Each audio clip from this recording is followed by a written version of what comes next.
Okay, let's just jump right into this explainer. Look, right now we're seeing literally billions of dollars pouring into quantum computing. I mean, we're constantly bombarded with these flashy headlines, right? Claims about super machines that are going to be millions of times faster than anything we have today. But today we're going to pump the brakes and unpack that massive hype. Because according to a really fascinating recent analysis, we desperately need to draw a hard line between those beautiful infinite equations drawn up on a chalkboard and the actual unyielding boundaries of physical reality. So let's kick things off with this absolutely crucial question. Is the quantum computer truly a universal calculator? If we take off our marketing goggles for a second and just look impartially at the underlying physics, does this promise of a miracle machine actually hold up? Or are we just confusing theoretical math with physical reality? To get to the bottom of this, we're going to systematically break down this critique into 6 parts: the quantum computing hype, the mathematical mirror illusion, analog waves versus digital cuts, input bottlenecks and vacuums, the truth of extreme cold, and finally, Shor's algorithm realities. All right, section 1, the quantum computing hype, billions invested versus physical constraints. The analysis points out a fundamental conflict right out of the gate here. On one side of the ring, you have mathematical claims. These are equations that can absolutely exist with infinite virtual states on a piece of paper. But on the other side, physical reality. The actual universe we live in only has one physical reality.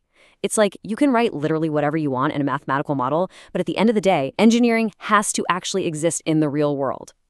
Which brings us to section 2, the mathematical mirror illusion, geometric limits of Hilbert space. You know that famous claim you always hear? The one that says a quantum computer's power expands exponentially every time you add a qubit? That it scales at 2 to the power of n? Well, where does that exponential growth actually come from? It comes from a mathematical principle called a tensor product, operating within a complex Hilbert space. Now, this is a brilliant way to calculate combinations of states, sure, but the physics critique here is incredibly sharp. This is just a mathematical calculation. It's frequently and mistakenly sold to the public as if we're miraculously creating new physical dimensions or expanding physical space in the universe. The source has this great analogy. It compares this mathematical scaling to putting 2 mirrors face to face. Yeah, you look into the glass and you see infinite repeating reflections, right? But you haven't actually expanded the physical room you're standing in by a single inch. Those infinite states in quantum computing, the analysis argues they're really just an in-place analog fractal division. It's essentially a geometric illusion, not a true physical expansion of raw computing capability. Moving right along to section 3, analog waves, digital cuts, the contradiction of cutoffs. Mathematically speaking, a theoretical analog wave is perfectly continuous. You can infinitely divide the space between a 0 and a 1, but think about how an actual computer operates. Its final output can't just be a continuous wave of maybes, right? It has to be cut off.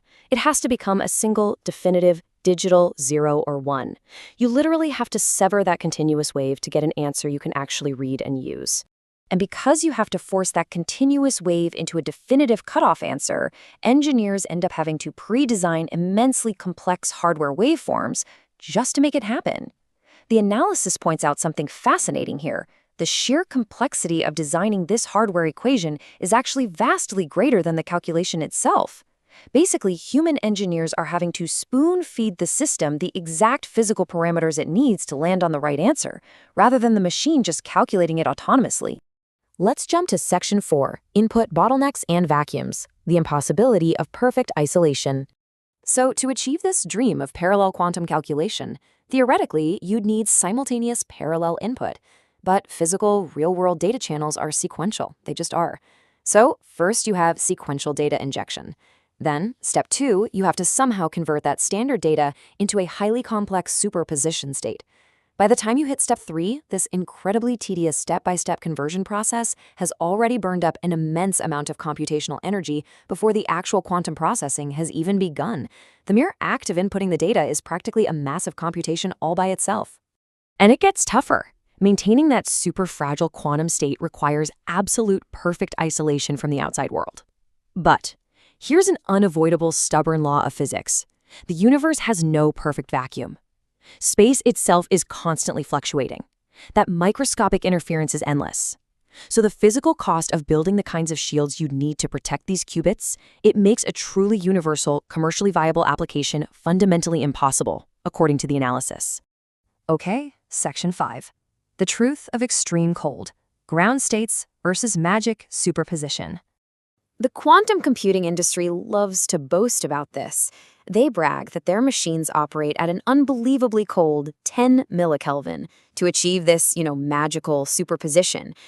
But to put that into perspective, standard modern physics labs have actually reached temperatures of 38 picokelvin. That is orders of magnitude colder than a quantum computer. The physics clearly tells us that this extreme cold isn't actually creating some magical new realm of superposition. It's really just suppressing thermal motion to reach a ground state, literally the lowest possible energy state. And here's the kicker. The moment you insert standard data wires into the system so you can actually control it, you immediately destroy that ultra-delicate temperature anyway. Plus, we absolutely can't forget the most famous rule in the book, Heisenberg's uncertainty principle. This fundamental law ensures that zero-point oscillation always exists. What does that mean for us? It means microscopic resistance and energy loss can literally never be zero. Maintaining a perfect, error-free quantum state is physically impossible, according to the very laws of quantum mechanics itself. This brings us to Section 6, Shor's algorithm realities, a dismal report card. After decades of intense research and billions upon billions of dollars invested, what do we have to show for it? The peak official success of Shor's algorithm in the real world is factoring the number 21. Yep, 3 times 7. Literally an elementary school math problem, and it was executed on a highly pre-programmed circuit where they already knew the answer. The source analysis delivers a pretty brutal conclusion here. It argues that rather than acting as a deterministic calculator that outright solves a problem, the quantum system operates much more like a statistical probability game. The source actually calls it a confirmation bias Indian rain dance.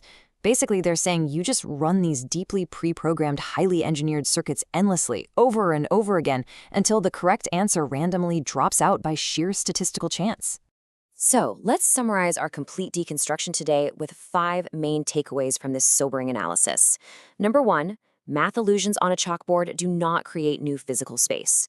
2, forcing a digital output requires immensely complex manual human design.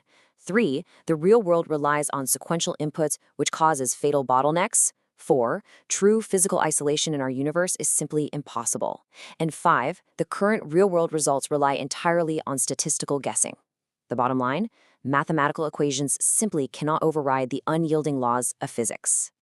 I want to leave you with one final provocative thought to chew on today. As the billions continue to pour into this industry, if the fundamental laws of physics flat out refuse to compromise, are we actually building revolutionary new computers, or are we just funding the world's most expensive mathematical illusions? Thanks so much for joining this explainer, and as always, keep questioning the hype.